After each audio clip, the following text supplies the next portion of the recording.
One of our primary distinctives here at TCA is that we are very strongly a philosophy-driven school. We started 13 years ago and grew so fast that we were getting some different interpretations in different spots with teachers. Most of us have come through a system where we've been trained up in a lot of lecture-based teaching. I did all of the preparation as well as all of the class speaking time. I really thought the only way they are going to learn is if I tell them exactly what they need to know. It was very heavily focused on me as the teacher, which is how most of us were taught. In my early days of teaching, I had it in my mind that to keep students engaged in learning, it had to be fun. We needed stickers, we needed charts, we needed competitions and games to happen in the classroom. I really thought that the teacher was the star of the show. We're ready to break the cycle in education of learning in a certain way, and so we're going to teach students in that same way that we learned. We recognize the tremendous value this has for every student that walks through our doors.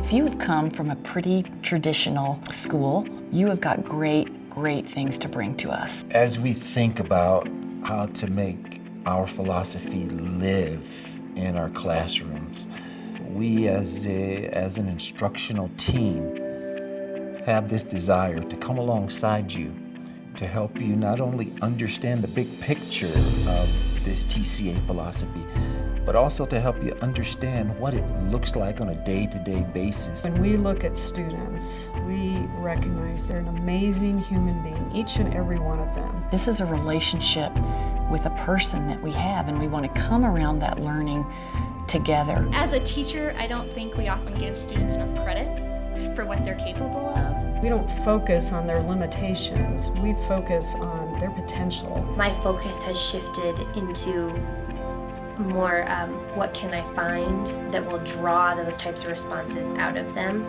versus just giving them the solid facts. Let's take a look in Wes Jolly's classroom where they're talking about current events. Today we are going to be talking about what? Populism! Good, everyone good. AKA. I enjoy being in Wes's room because there's definitely the gentle breeze of good humor between him and his students. In your own words, what is populism? And I may write some of what you say on the board, or I may bring it all together at the end. Who wants to venture to give me a short definition of populism? Parker. Well, it was the ideas of the Populist Party, which basically were kind of pushing for less government involvement and kind of just like like the little man who's actually working on stuff, I guess. Okay, I'm going to write some of the things down that I hear you say. You said Populist Party, right? You threw that in there. So there may be a party involved. And you said the little man? Yes. Little man. Let's put that up there. Joshua. I think it's like almost like a response to all the really rich capitalists that are making millions, and then all the factory workers and people are not happy because there's a big difference between poor. Notice how the students are drawing a bridge between the historical setting and current events today, and how they are actually engaging with the information and making sense out of it for themselves. Through questioning, Wes is able to help students jump from the past and bring it to the present. Hopefully this explains the Scott Brown, the Barack Obama, and the Sarah Palin articles we just read. In fact, given as central tenet that democracy should reflect the pure and undiluted will of the people, populism can sit easily with ideologies of both right and left. They can see the politics of today and how it's affecting their own lives and maybe even their own thinking. Learning happens when we interact with information, and that's not just a mental process, that's an emotional process. Come with me and take a look in Jess's class where they're talking about Pilgrim's Progress. and note how little the teacher is actually talking and the quality of the discussion that the students are having. What stood out to you in that picture? What were some things that you saw taking place in the town of Vanity Fair? Ben, why don't you start us off? Okay, so everywhere throughout the picture I noticed that people are drinking, and so my assumption would be that it's alcohol, and so it's everywhere throughout the picture, on the ground, like littering and just being drunk. Rachel, what was something else you noticed? The buildings seem quite run down and the sky seems smoggy, but the people, they're wearing fancy clothes, possibly brocade hats and lace, so maybe they care about more how they look about in the moment rather than their shelter for long term. Okay, good. Katie.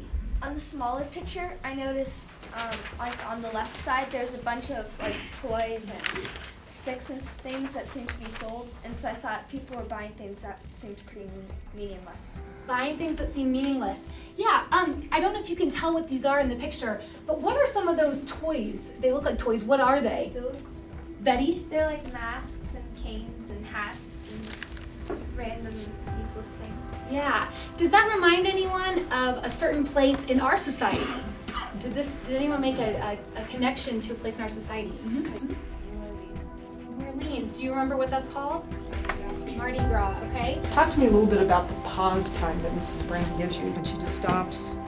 She doesn't just take the first hand that goes up necessarily. Talk a little bit about that. She always, like, it depends on the question. For, like, rhetoric level questions, she normally gives us, like, a minute to think, and she won't even let us answer for about that time so we can really get our answers and think it over in our head.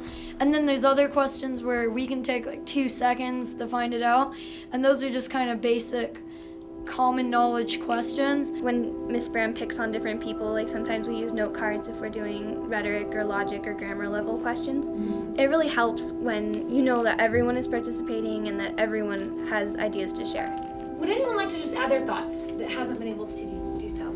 Joe? It seems to me that it's more like, as they keep doing this, it's probably going to more bleed into their everyday life, and their entire life, everything they do, their job, their whole life will become more meaningless. They're just kind of not helping at all, just going on with their life, not having any great goal to help the rest of their civilization. Okay, it's all about them.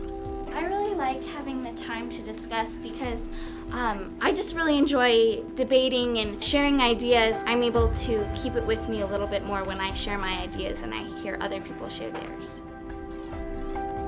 My whole thinking's been revolutionized, and what I see happening in TCA classrooms that follow this philosophy is that there is an atmosphere where students walk into the room and they are about learning. They're excited about what it is they're going to be reading and talking about that day in class.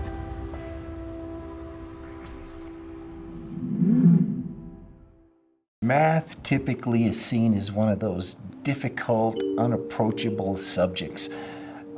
Usually a lot of drilling and a lot of regurgitation. There's the old saying that if you give a man a fish, you feed him for a day, but if you teach him how to fish, you feed him for a lifetime.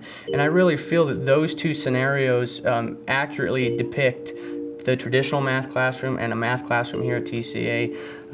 Daily, students in a traditional classroom are being taught how to do something. And then they can repeat it for that day and that day only. The next day's material, they must be taught how to do something. In Becca's class, you'll see not only the use of questioning to guide students in discovering the answers for themselves, but you'll also see her masterfully pulling back and allowing wait time to happen for students to think. Multiples of 10. When you hear that, what comes to mind? What comes to mind? Caleb? A number that ends in 0. A number that ends in 0. Any particular number that ends in 0? No.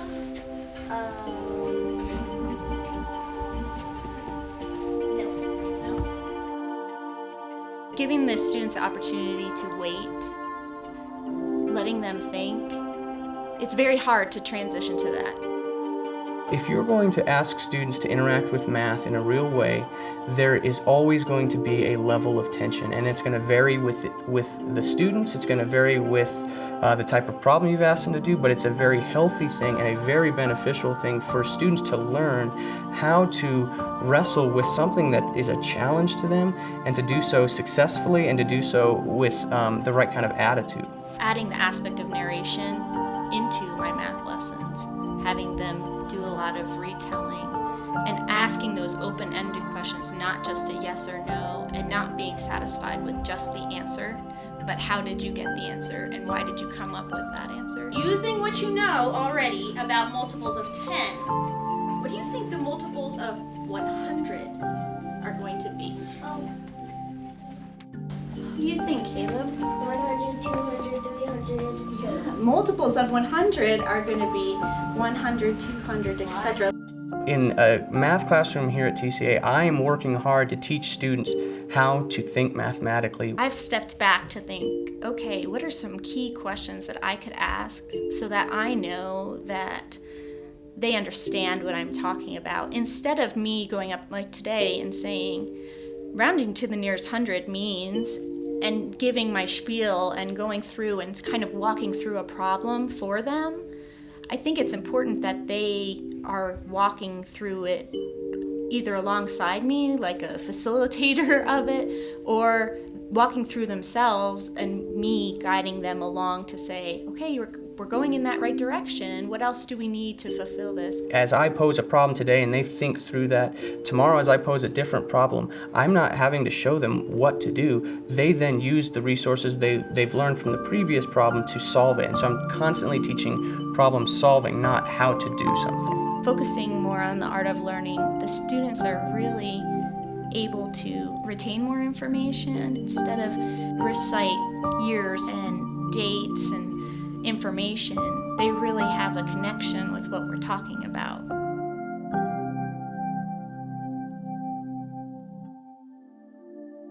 Let's take a look at Joseph Friedli's class and see what a difference it makes when he begins to use TCA's philosophy.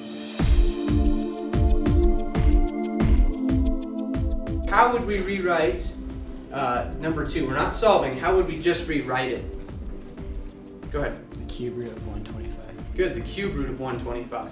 Okay. How would we rewrite number 3? Go ahead, Amy. The square root of 5 times the square root of 5. Good, the square root of 5 times the square root of 5. What happens when we multiply the square root of 5 times the square root of 5? What would we get? Before that, yes, you guys are correct. What would we, in the intermediate step, what would we get? Square root of 5 squared. Yeah, 5 squared or 25, which then equals 5. Based on our rule over here, number 1, how else could we solve that? What would we do? Add 1/2 and 1/2. Yeah, add the 1/2s, we get 1, good. So you can see that the result is the same. I value teaching in this way, not in order to simply produce mathematicians. I understand that not even most of my students will want to go on to simply study math and become mathematicians. But teaching in this way allows them to interact with math problems, but any problem that they ever have, and think analytically to be able to problem solve in a real way. When you walk into Kristen Love's class with me, I hope you can get a sense of the atmosphere there. Students and teachers and teacher alike are just enjoying each other's presence. They're ready to engage with the ideas, and they do want to listen to what each other has to say. What are they referring to when they're talking about light? Why are we talking about light? Light in contrast to... Katie? Darkly. Which is? Dark. Can you give me more? Black.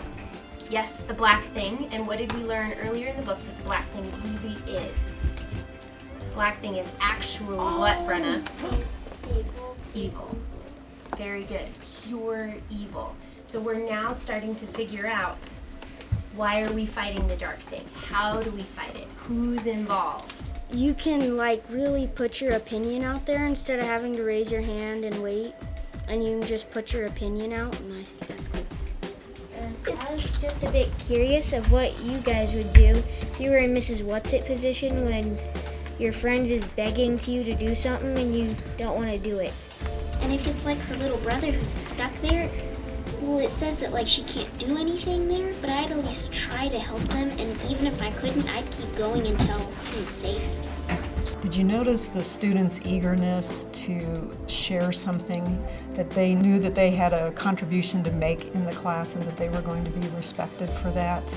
I am no longer thinking about what do I need to say, but more what can I ask so that I can hear, so that I can listen to what their responses may be. That's what excited them about learning, not because they were waiting for the affirmation of a teacher. They knew they were appreciated and they were respected among their peers. This philosophy has very specific implications, and our desire is to support you as we together learn more exactly what it looks like in a classroom. As a teacher here at TCA, we are encouraged to go around and observe not only teachers within your same department, but throughout all the disciplines. One day I went in and I observed a physics classroom in which the teacher just posed a phenomenally interesting problem that as I'm sitting in the back, I'm supposed to be observing the teacher and everything, I'm getting hooked into the problem. And so that totally illustrated how I need to be hooking my students with those same types of problems. Not just kind of rote problems that practice a certain skill, but problems that really hook students. I've become a student of my students. I spend a lot of time watching my children in non-academic settings on the playground. How do they socialize with each other? How do they handle conflict? How do they confront or do they not confront? Those are wonderful opportunities to bring them into a class discussion. Let's talk about what happened today on the slide. And it becomes just a normal part of our conversation. It's a relationship between us and the student. It's a relationship between the students in the classroom. It's a relationship between the student and the text, or the student and the author. It's not this separate world at recess, and now we're learning and we must act this way. It's how do we relate to each other in all those settings? I do go home at times and think, oh, if I would have asked that, I wonder what they would have said. Not necessarily, I should have said this, but more, I wonder if I could have heard a little bit more what they were thinking. I wonder if I could have listened a little bit better and picked up on more of their thought process. So as much as I'm teaching them how to actively listen, I feel that I've learned a great deal of how to listen, how to question, how to be sincere when I'm listening as well. This has allowed my students to be learners, true learners. We as teachers have the opportunity to instill in these very young minds a passion for learning, habits of mind and body and spirit that will serve them for their entire lives. We've been given this great gift to influence people every day, whether we're modeling compassion to a struggling child. I have this privilege to speak into this person's life.